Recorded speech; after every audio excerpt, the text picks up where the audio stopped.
saya tidak hanya berdua dengan Bu Novi, tapi ada Mas Haris juga yang akan melengkapi diskusinya menjadi sangat banyak sudut pandang nanti yang bisa kita sharing, saling berbagi. Silakan untuk Anda yang ingin bergabung nanti di 031 562 0096 atau juga melalui nomor WA-nya Merkuri ya. Anda bisa juga bergabung di nomor WA-nya Merkuri di 081 730 0096. Selamat pagi Mas Haris. Selamat pagi Mas. Nah, ketemu lagi ya. Iya. Tapi hari ini tidak sendirian.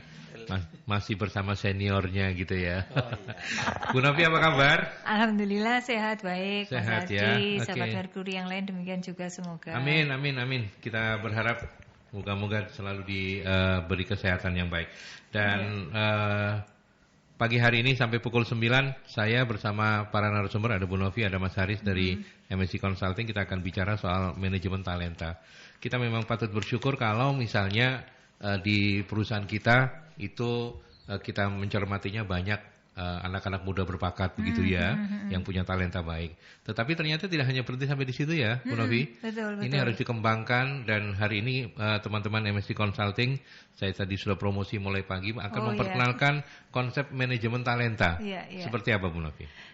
Jadi menyambung yang sebelum-sebelumnya, ini karena sebenarnya manajemen talenta kalau kita katakan ini bukan murni programnya HR gitu ya, bahwa HR sebagai koordinator atau eksekutor untuk program ini ya, tetapi ini harus dikatakan ini adalah program strategik dari sebuah organisasi seperti itu. Karena tadi itu kalau kita bicara, kita katakan kita sudah merekrut orang-orang yang terbaik gitu ya, apalagi kita sekarang ini dapat misalnya generasi milenial yang juga punya banyak kelebihan gitu ya, tetapi kalau ternyata mereka ini tidak dikembangkan dengan baik oleh perusahaan, maka dia apa yang bakat atau talenta terbaik yang dia miliki tidak akan tersinergi dengan tujuan perusahaan, kan seperti itu. Lalu kemudian kalau itu tidak dilatih dengan baik, maka dia juga tidak akan bisa sempurna untuk melakukannya gitu ya. Kemudian tidak dikeluarkan melalui serangkaian program-program atau aktivitas tertentu yang secara tersistem, maka juga tidak bisa aktual untuk kepentingan organisasi gitu. Dan karena itu maka kita perlu mengelola talenta-talenta terbaik gitu ya, atau orang-orang terbaik yang ada di perusahaan melalui sebuah sistem, sehingga kemudian tujuannya itu kembali lagi ke tujuan organisasi, ke profitabilitas yang didapat dari kepuasan customer, terus kemudian produktivitasnya tinggi, terus kalau misalnya kita masuk ke produksi itu ya tingkat efisiennya tinggi, terus turnovernya juga rendah, yang kayak gitu-gitulah.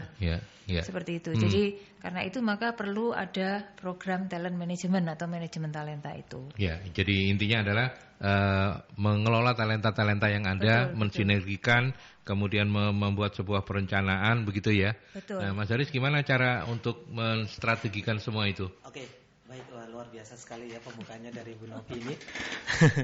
Yang jelas begini, kalau mengenai tentang program talent management itu sendiri, secara garis besar konsep kerangka kerjanya memang tidak jauh beda dengan kalau kita ngomong di human capital management atau human resource management. Semuanya sama, mulai dari perencanaan, terus pengadaannya, acquiringnya, mencarinya, sampai mendevelopnya, terus maintain sampai dengan retain.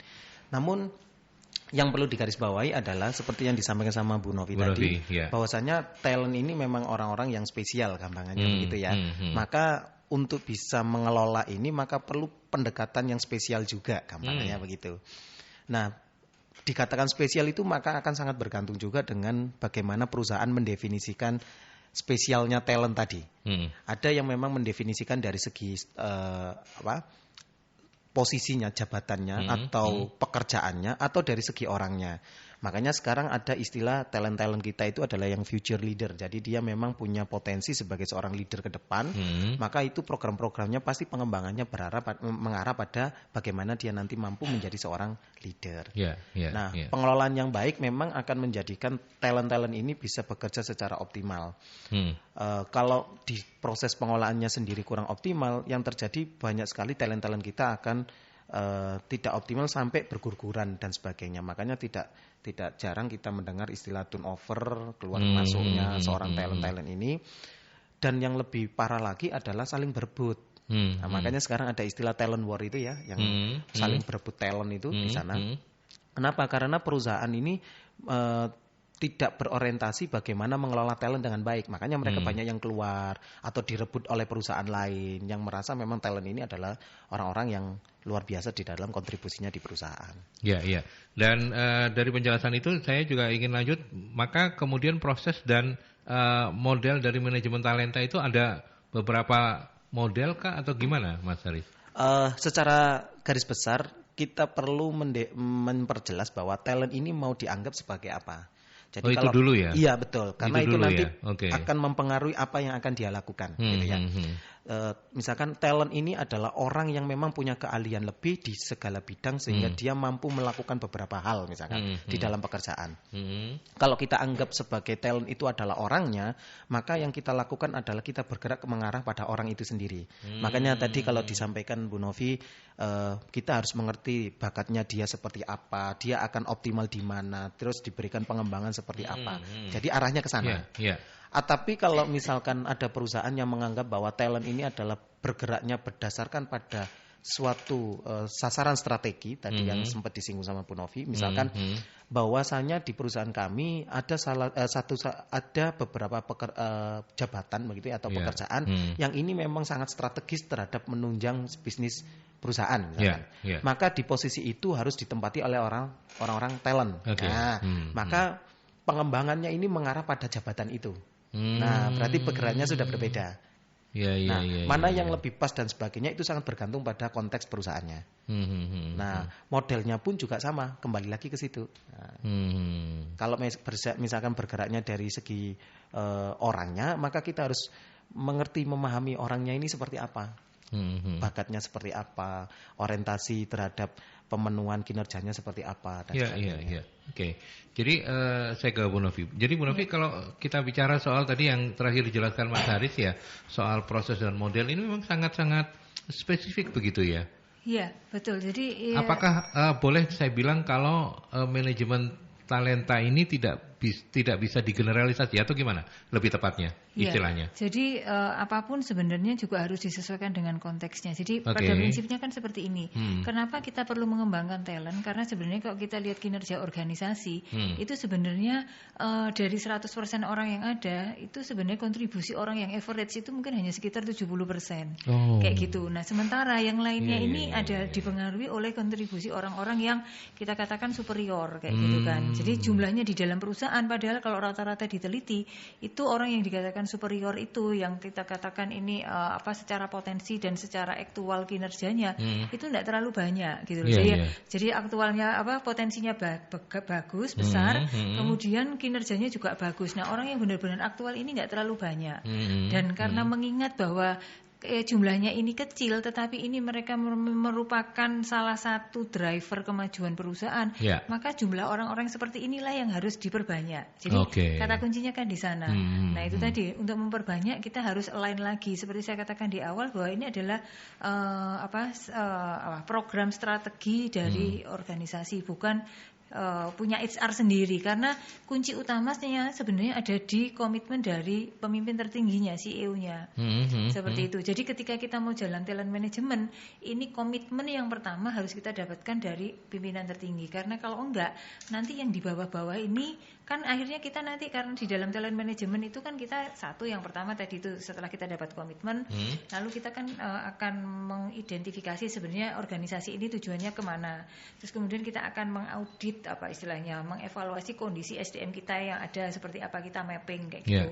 Kemudian kita evaluasi. Nah, dari evaluasi ini nanti kita akan bikin target-target kinerja yang harus dicapai untuk orang mencapai performance yang superior itu tadi.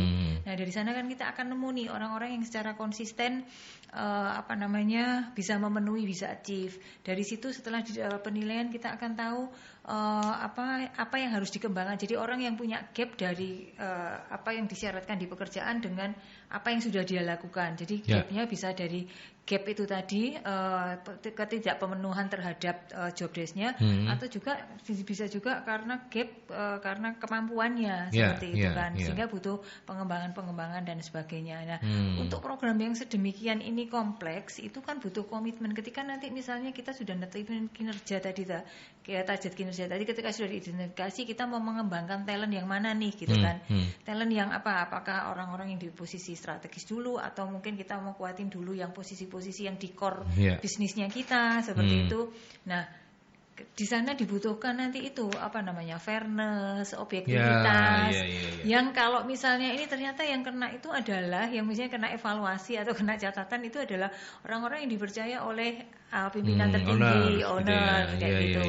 Nah, pada saat itulah maka ini kita butuh ini, kalau ini tetap mau jalan, mau tetap akan baik, berkesinambungan jangka panjang, maka kan nggak bisa seperti ini terus gitu kan. Seperti itu. Nah, itu makanya dibutuhkan satu komitmen, dan tadi itu benar-benar arahnya sebenarnya mau kemana dulu. Iya.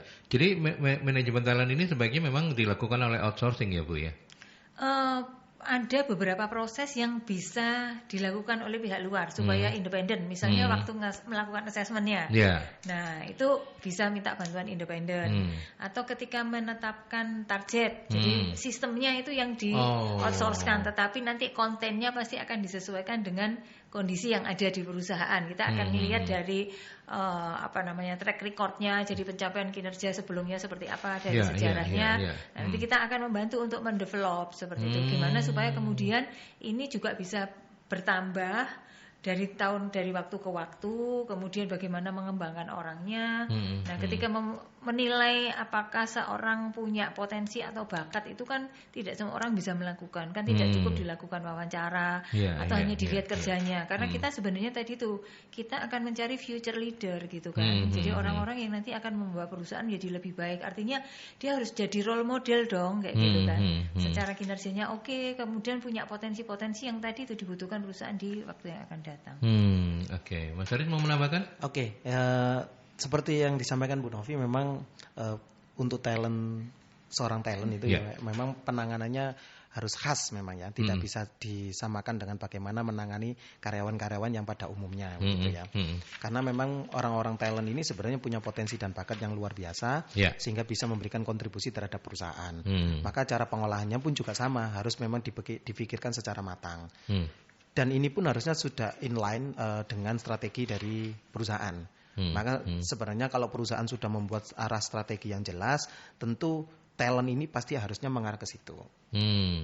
Jadi saya mau perjelas, mungkin kalau mapping itu mesti dilakukan oleh internal ya, karena yang paling bisa memotret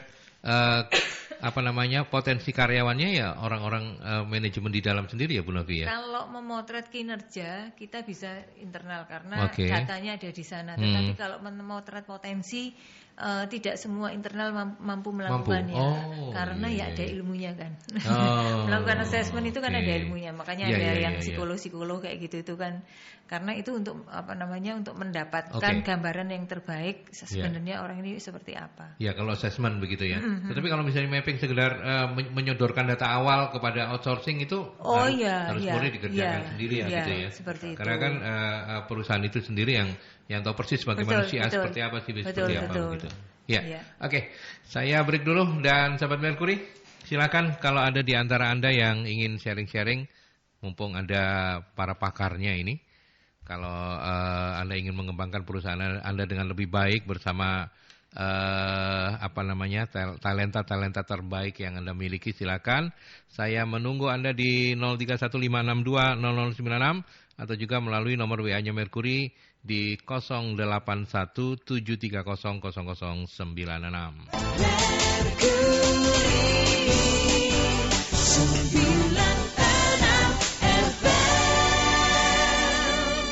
Masih bersama para narasumber, saya ke posko dulu Nil.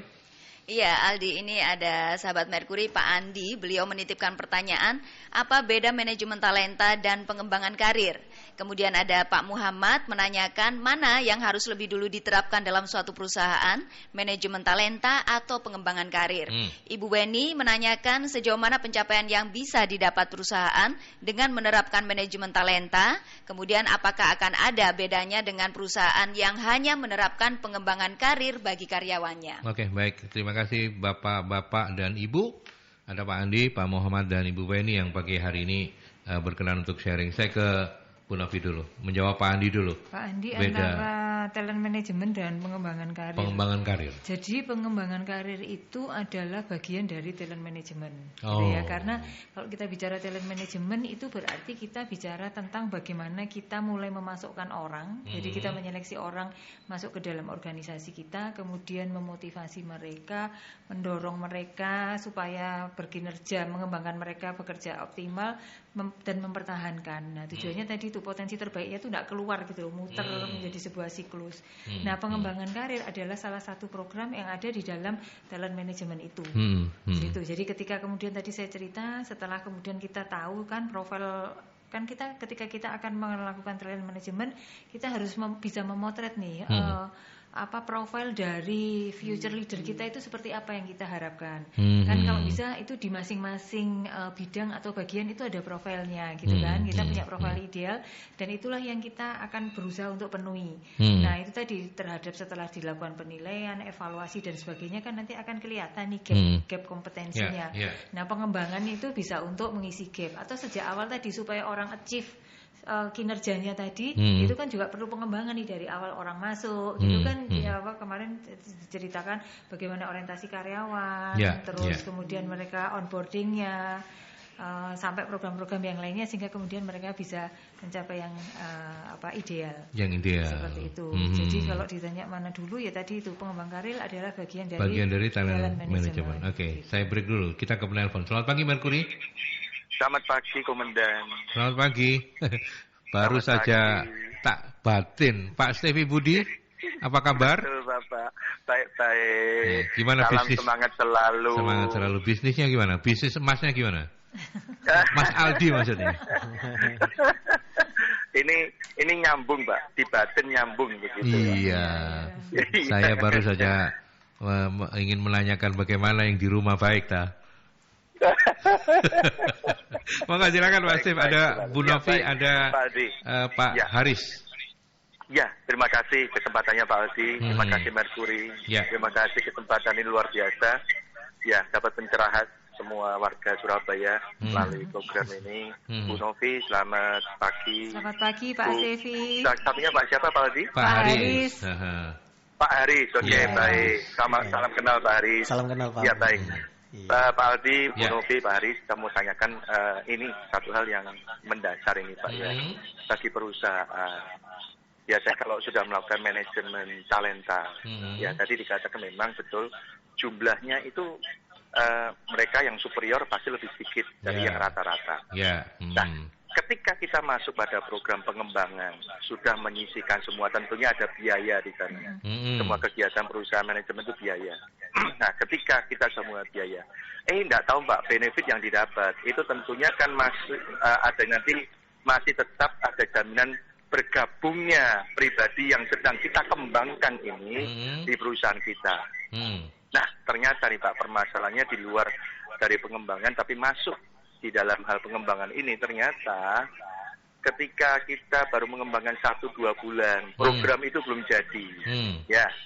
Tapi mereka-mereka yang masuk target ini sudah mau melarikan diri angkat kaki.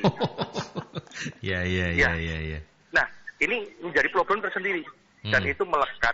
Itu biasanya itu barengi Pak permasalahan-permasalahan dari manajemen talenta yang sebenarnya tidak sederhana. Saya setuju sekali ada pengupasan seminar rupa oleh Bu Novi dan Pak Haris ya sebagai pakar-pakarnya. Saya setuju sekali. Kenapa bukan satu hal yang sederhana? Karena perusahaan tentunya antara pebisnis dan pedagang ini kan berbeda. Ya, kalau orang bisnismen oke Pak, kadang hari ini saya rugi, besok saya untung nggak apa-apa. Tapi lebih banyak yang ada parameter yang ada di kita ini pedagang tetapi seolah-olah pebisnis. Sehingga mintanya direct profit. Nah, ini bagaimana kita berhubungan dengan mereka, bukan dikatakan skala home industry ya, tetapi mereka sudah small factory gitu. Ya, tetapi mereka mau bertumbuh, mereka mau berkembang, grow. Nah, dalam hal ini dana SDM, mereka mau masuk program manajemen talenta. Karena dia dengar informasi dari kiri kanan, kan itu jadi sebuah harapan yang harus dicapai, kan begitu ya. Wah, ada bikin pakai dong. Mereka pakai-pakainya oke, rekrutmen orang yang lebih pandai daripada hanya orang nurut saja. Nah, itu contohnya begitu. Ini bagaimana tentang cost ini, Pak? Menjelaskan kepada owner terutama. Karena dari owner ini kadang-kadang kan berpikirnya tentang direct cost bagi yang masih di area pedagang, bukan pebisnis. Siap. Ya, terima kasih Pak. Terima kasih Pak Steve. Terima kasih Bu Novi, Pak Haris. Semangat selalu. Semangat selalu. Yang terbaik. Amin. Terima kasih. Monggo, selamat pagi. Sukses untuk Pak Steve hari ini. Monggo silakan. Bu Novi dulu. Baik, ini mungkin sekalian juga menjawab pertanyaan Bu Weni tadi, seberapa pencapaian dari sebuah program talent management gitu ya. Karena ini tadi kaitannya juga Pak Steve menyinggung bahkan talentnya ini kabur sebelum programnya jalan. Iya, kan? Karena sudah kelihatan moncer wis langsung ya. Kompetitornya wis intip-intip terus ini. Jadi karena ini sebuah program yang terpadu, kan saya tadi katakan terpadu dan tersistem sehingga memang jangka tidak bisa dicapai dalam jangka pendek, jangka panjang gitu. Dan untuk jangka panjang ini pasti juga ada proses gitu. Proses untuk bisa melakukan istilahnya gitu, kita setting sistemnya saja untuk memastikan itu berjalan itu bisa sekitar 2 tahun kayak gitu. Seperti itu. Jadi dari bagaimana sih kita sejak awal, makanya kan pembahasan kita ini dari awal dulu kan kita sampai ada kata dulu itu bagaimana membuat kamus kompetensi dan sebagainya, karena itu kan sebenarnya kita ingin standarkan kan gitu. Nah, meskipun nanti dalam pelaksanaannya kita nggak harus selalu ideal sesuai dengan teori seperti itu ya, tetapi upaya-upaya untuk menuju ke sana itu sudah harus mulai dilakukan gitu. Jadi ketika kita tahu kita bisnis ini arahnya kemana, mungkin model bisnisnya sudah berubah dan sebagainya. Nah, pada saat itu kita harus benar-benar mengidentifikasi. Paling cepat ya itu tadi, kalau mau ditanya seberapa pencapaiannya, paling ini sekitar 3 tahun itu sudah mulai sistemnya jalan. Jadi 2 tahun setting, membiasakan orang, sudah yang penolakan, saya tidak cocok sudah keluar, di replace yang baru itu pasti akan terjadi seperti itu. Itu konsekuensi dari sebuah change management, karena ada sesuatu yang kita rubah di dalam manajemen. Nah, kondisi seperti inilah yang memang juga harus dijelaskan gitu, harus dijelaskan. Tetapi kan kalau misalnya bisnisnya ini mau berapa lama lagi? Kalau kita masih mau jangka panjang ya mari kita toto. Karena kita invest misalnya katakan itu 3 tahun untuk memastikan bahwa ini sudah fit dengan kondisinya, maka 2 tahun untuk bisa mulai ini benar-benar terimplementasi, terus kemudian 5 tahun kelihatan hasilnya, itu akan lebih baik untuk perusahaan 10 atau 15 tahun yang akan datang. Dibandingkan kita sekarang ini ya sudah tambal sulam seperti itu. Kalau kita nutut masih nungguin terus kayak gitu ya, maksudnya ide bisnis, kemudian kesempatan, waktu, kesehatan, kita itu masih bisa terlibat terus. Nah, kalau misalnya enggak kan sudah sejak sekarang mesti ditoto nih. Katakan misalnya juga perusahaan ini mau diserahkan ke generasi berikutnya. Nah, yang kita serahkan itu kan sebaiknya itu sudah lebih tersistem sehingga kemudian istilahnya itu ini loh wisdomnya owner gitu, yang tacit knowledge-nya owner ketika menjalankan bisnis yang by insting jam terbang itu sudah tercapture di dalam sistemnya gitu, sehingga kemudian ya sistem inilah yang sudah diwarnai oleh segala macam tadi jam terbang dan wisdom tadi, itulah yang yang dibuatkan yang kemudian akan diteruskan ke yang berikutnya. Nah, itu yang menarik dari pertanyaan Pak Stevi. Nanti mungkin Mas Hari juga bisa komen, tapi saya ke Bu Novi dulu. Yang menarik dari pertanyaan Pak Stevi kan, ini kalau misalnya ownernya itu masih nggak terlalu wisdom banget gitu ya, yang artinya kemudian lebih berpikir direct profit. Nah, ini kan ada cost, ada benefit yang diharapkan dari manajemen, tapi talenta itu, tapi ketika program belum selesai, tiba-tiba orang-orang terbaiknya itu sudah diculiki yang lain-lain gitu loh. Nah, ini ketika seperti ini apa kemudian yang harus dilakukan apa istilahnya, mungkin CEO ya ke ownersnya gitu ya. Apa yang harus mereka komunikasikan, Bu Novi? Jadi kalau ini adalah salah satu konsekuensi ketika kita menjalankan talent management gitu ya. Jadi ada orang-orang yang kemudian itu tadi karena kita terlambat untuk istilahnya menghargai mereka atau terlambat mengembangkan mereka sehingga mereka melihat ada yang lebih hijau di luar sehingga kemudian mereka keluar. Nah, yang dilakukan adalah yang mencegah jangan banyak lagi ada yang akan keluar seperti itu. Gitu ya. Tapi nasihat terbaik dari Bu Novi yang saya tangkap tadi, the show must go on ya. Karena makin ditunda-tunda makin nggak kecapek-capek gitu ya. Jawabannya seperti itu. Jadi kalau sekarang ini kami nangani perusahaan, itu ya perusahaan ada yang sudah jalan 34 tahun, itu juga masih one man show. Gitu ya, sebuah perusahaan yang jasa. Jadi artinya pelayanan dengan karyawan 1000 dari sebuah local company gitu ya yang family business. Itu kemudian masih dihandle oleh ownernya seorang yang usia misalnya 60 tahun. Nah, pada akhirnya di beberapa tahun ini itu merasa capek gitu loh. Merasa capek semua kok masalah kembali ke saya ya. Terus saya setiap hari harus paneng ngurusi sana sini, yang sana lapor, yang sini belum selesai masalahnya yang kayak gitu. Akhirnya dia bilang, aku ki meh tuwa mau seneng-seneng ndak bisa menikmati hidupku. Teman-teman saya yang seusia saya ini sudah jadi sosialita, aku sih ubek kayak kerjaan Bu Novi gitu kan. Nah, ini adalah kondisi-kondisi yang mau nggak mau karena kita ini nggak segera mensistemkan apa yang sudah berjalan di perusahaan kita, maka ini tadi awalnya dari itu tadilah paling nggak merasa capek, semua kok masih kembali ke saya gitu ya. Terus kemudian belum bisa menyerahkan misalnya ke generasi berikutnya karena dianggap jam terbangnya belum tinggi, keputusannya masih tidak sebaik orang tuanya, seperti itu. Tapi ya itu tadi kita mengajarkan bisnis kepada anak untuk kalau kita ini bisnisnya mau diteruskan, pasti ada ongkos sekolahnya lah, gitu. Tapi poin-poin yang misalnya memang krusial ya tetap orang tua yang pegang. Tapi itu tadi, kalau orang pedagang pun kalau dia mau dagangnya jangka panjang untuk jadi sebuah bisnis pasti ya ini tadilah. Kita bisa katakan ya ini ada investasi yang sekitar segini, di mana kalau misalnya investasi ini kita kalkulasikan dengan nanti jangka panjang akan seperti ini, akan seperti apa gambarannya ya. Kalau orang bisnis masih tetap jalan lah Mas. Karena kesinambungan sih, kalau melihatnya saya kesinambungan. Apalagi sudah 10-an tahun dijalankan, terus kemudian kalau nggak dilanjutkan itu terus mau apa gitu kan. Apalagi kan orang yang menua itu pasti melambat, mobilitasnya juga berkurang. Yang paling gampang itulah. Jadi apa-apa kok sekarang kembalinya ke saya semua gitu lah gitu. Capek gitu. Terus dia juga merasa teman-temanku yang seusia saya ini sudah sosialita, jalan-jalan sama suaminya, foto sana sini. Aku lihat kayak kunciran. Jadi kalau misalnya ada yang mendengarkan program ini dan kemudian Anda agak sedikit tersinggung, Bu marah ya. Siapa tahu memang harus sudah mulai muncul perubahan di tempat Anda. Sekali lagi, Bu Puri loh ya, tidak boleh loh ya. Mas Heri silakan menambahkan. Sebenarnya yang disampaikan Bu Novi itu sangat tepat sekali, bahwa dengan membuat sebuah kalkulasi tadi itu sebenarnya memberikan banyak pemahaman terhadap owner terutama, bahwa ketika dengan kalkulasi seperti ini berapa sih yang spare cost-nya seperti ini loh, dengan kerugian yang nanti ke depan seperti ini gimana. Nah itu sebenarnya salah satu cara juga untuk memberikan banyak pemahaman terhadap owner.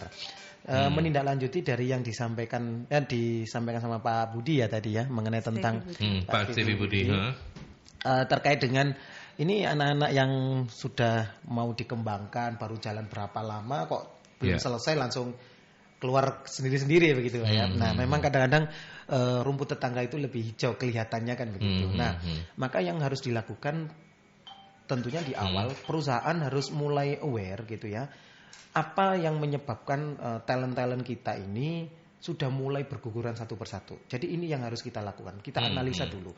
Apa yang menyebabkan para talent-talent kita lebih banyak melirik ke kanan kirinya misalkan begitu ya. Sehingga itu yang menjadi bahan evaluasi dari perusahaan. Apa sistem yang harus dikembangkan begitu ya. Makanya sekarang kenapa yang disebut sebagai talent war itu ngerinya di sana. Talent war ya. Iya. Jadi perang untuk memperebutkan talent-talent ini, yang dulu saya juga pernah sharingkan di sesi sebelum-sebelumnya, ada satu perusahaan yang punya karyawan untuk menjalankan suatu mesin tertentu dan ini tidak bisa dijalankan oleh orang lain gitu ya.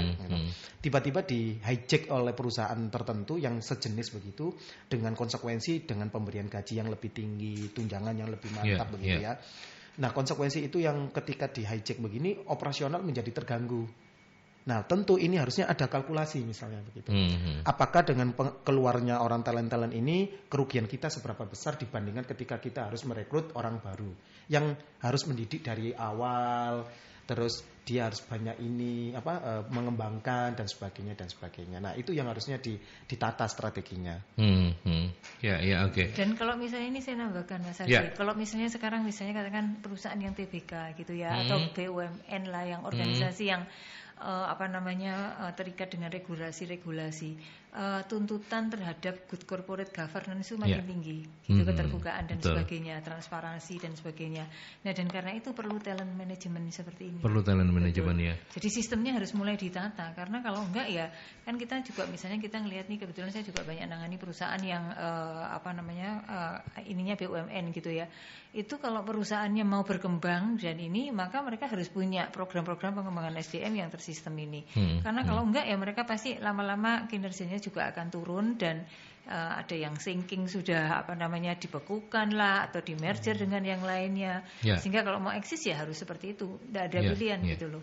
Ya, fenomena yang beberapa kali disebut oleh Mas Haris soal talent war itu Bu Novi ya, dan juga sejumlah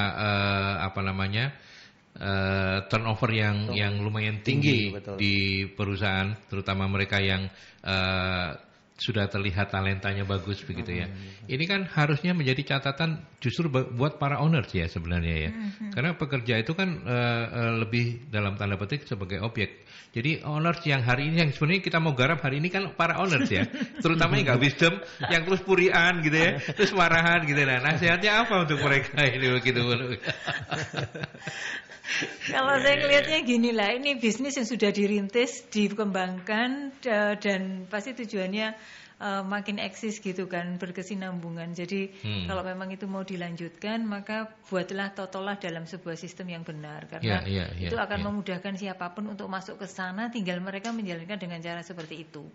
Seperti itu. Karena ya ini tadi, kalau dulu kita masih pakai feeling, pakai tadi tuh jam terbang, pengalaman dan sebagainya.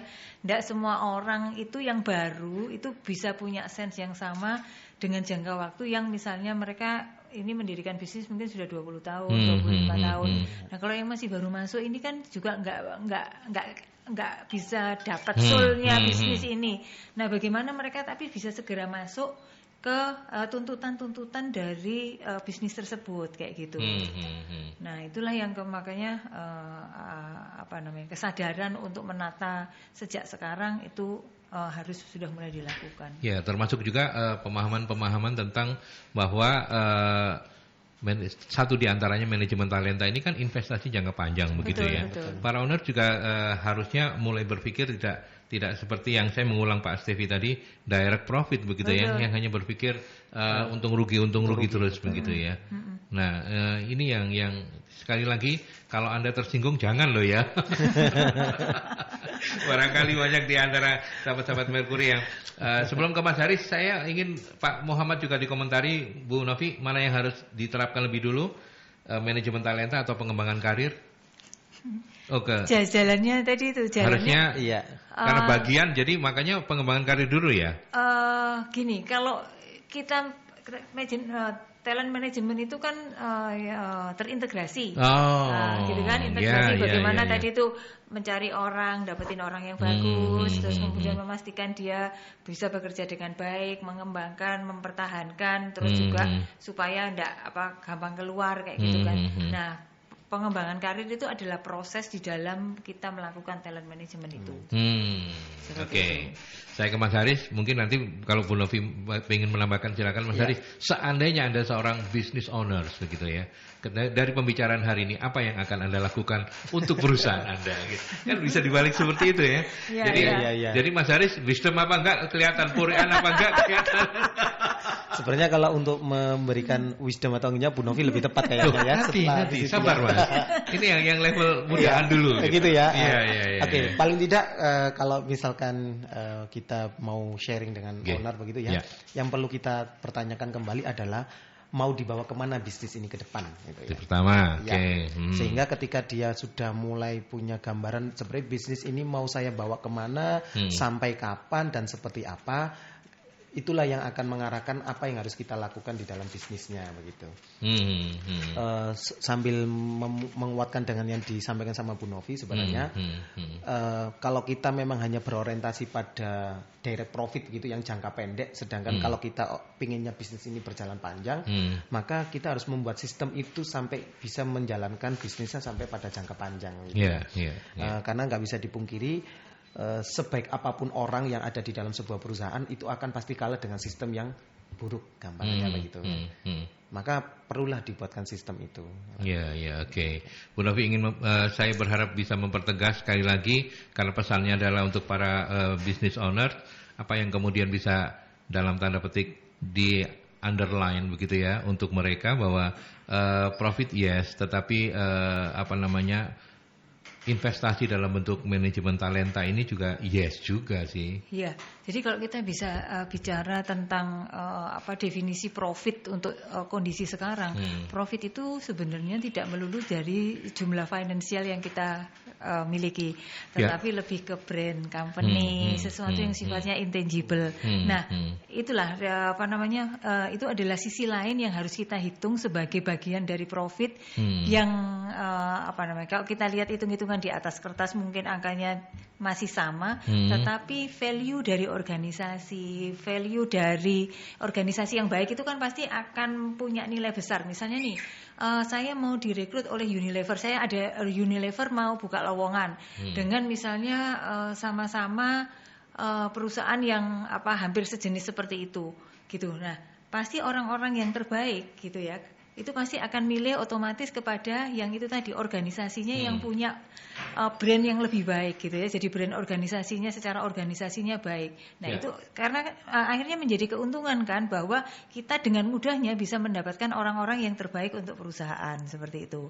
Orang mau pindah gitu dari mana perusahaan ini sudah merintis, terus kemudian mereka mau pindah, mereka pasti juga nyarinya organisasi yang seperti itu. Nah keuntungannya kan kita bisa dapetin orang-orang yang berkualitas. Orang-orang seperti inilah yang superior ini yang kita gunakan, yang kita perlukan untuk kemajuan organisasi kita. Jadi satu brand secara organisasi, lalu brand dari produk atau merek kita, seperti itu. Nah, brand dari merek itu tadi itu, ketika orang-orangnya sudah berkualitas, mereka melakukannya dengan baik, terjadi efisiensi, terus kemudian ini produknya booming seperti itu. Nah, itu kan juga harus dinilai sebagai sesuatu yang sifatnya profit yang lainnya, bukan hanya profit yang secara finansial. Jadi paradigma baru bahwa profit bukan orientasi hanya melulu ke dalam sifatnya yang finansial di atas paper, tetapi juga profit yang lain. Seperti itu. Jadi misalnya nilai saham di bursa seperti itu. Nah, itu kan adalah nilai-nilai lain yang mesti kita perhitungkan. Dan kalau kita mau berbisnis kan kita maunya kemudian akhirnya kita punya bisnis tapi kita nggak harus repot setiap hari gitu ya. Jadi nggak, artinya ya bisnis itu bisa jalan autopilot seperti itu. Bu Novi, satu lagi, apa nasihat terbaik untuk para owners menyikapi kan harus terbaik dong ya. MSC kan selalu kasih yang terbaik. Untuk para owners menyikapi pembajakan atau talent war, apa nasihat terbaik? Karena saya pernah di bisnis radio ini sendiri ada, bukan di sini ya, ada seorang owners yang kemudian sampai sangat begitu resisten terhadap upaya-upaya pelatihan yang dilakukan oleh organisasi PRSS ini, hanya karena mereka nanti percuma ketemu kalau di sana pinter nanti diambil yang lain, apa kemudian ini hanya dalam satu model bisnis begitu ya. Tentu saja dalam bisnis yang lain juga banyak. Apa Bu Novi? Jadi begini, kan kita ini sekarang sudah punya karyawan ya. Anggap aja kita nggak ngerti mana yang talent, tapi sebenarnya kan secara tidak langsung tahu. Ya kita ajak bicara lah. Jadi kita kumpulkan orang-orang yang menurut kita berbakat. Kita jelaskan lagi. Jadi dalam meeting-meeting lebih banyak mungkin kemudian kita merumuskan kembali kita ini mau kemana. Nah dari situ kan kita sebenarnya melibatkan orang-orang yang sebenarnya secara kemampuan, secara hati, kecintaannya terhadap profesi itu, dan kalau misalnya di bisnis radio kan sudah ada ikatan dengan pendengarnya kayak gitu ya. Melibatkan mereka untuk kemudian akhirnya mereka jadi tahu, oh ini toh maunya ini gitu. Terus mungkin maunya owner lu mau ke sana. Terus kemudian aku nih sebenarnya bisa melakukan apa sih? Nah si owner mengajak bicara, ini aku minta masukan dong dari kalian, ini kira-kira untuk kemajuan kita akan seperti apa. Nah perasaan untuk dilibatkan, terus kemudian tahu istilahnya prospek baru yang selama ini mungkin kita nggak ngerti karena ternyata itu masih ada di kepala owner. Nah itu ketika itu disampaikan, itu akan membuat orang-orang yang memang hatinya masih di sana dan mereka menikmati pekerjaannya, itu mereka masih akan berkontribusi maksimal. Karena itu saya alami juga di beberapa tempat yang lain. Gitu. Karena tidak semua orang orientasinya ke materi ya, tapi kepuasan terhadap apa yang dia lakukan, terus kemudian bagaimana dia diterima, pengembangan dirinya, itu yang dirasa lebih tinggi dari materi, pengakuan atas reputasi yang didapat dari pekerjaannya. Ya, Mas Arif? Ya, menyinggung sedikit saja dari yang disampaikan Bu Novi, memang keterlibatan karyawan di dalam sebuah bisnis untuk perusahaan itu memang sangat menguatkan rasa kepemilikan dia terhadap bisnis itu sendiri. Betul. Makanya istilah-istilah engagement itu yang sekarang kita lagi booming, bahwa ngomong engagement orang itu yang bisa memperkuat dia di dalam kinerjanya, bagaimana dia akan tetap stay di situ dan sebagainya. Ya, memang memancing mereka untuk mau terlibat secara total di dalam sebuah proses bisnis itu memang menjadi salah satu kunci juga untuk bisa menguatkan karyawan-karyawan ada di dalam sebuah perusahaan. Ya, oke. Tentu semuanya memang tidak semudah membalik telapak tangan karena perlu proses ya, Bu Novi, Mas Haris ya, untuk menjalankan semua itu. Tetapi percayalah bahwa manajemen itu seni, dan untuk menguasai seni yang baik itu sering-sering bergabung di setiap hari Selasa pagi pukul 8 sampai 9. Matur nuwun sangat Bu Novi. Sama-sama, ya, sukses untuk MSC Consulting. Mas Haris, matur nuwun ya. Sami-sami, Mas. Sampai ketemu minggu depan, dan sahabat Merkuri, seperti biasa saya akhiri perbincangan solusi bisnis dan sumber daya manusia bersama MSC Consulting yang akan kembali hadir untuk Anda hari Selasa minggu depan pukul 8 sampai 9 pagi.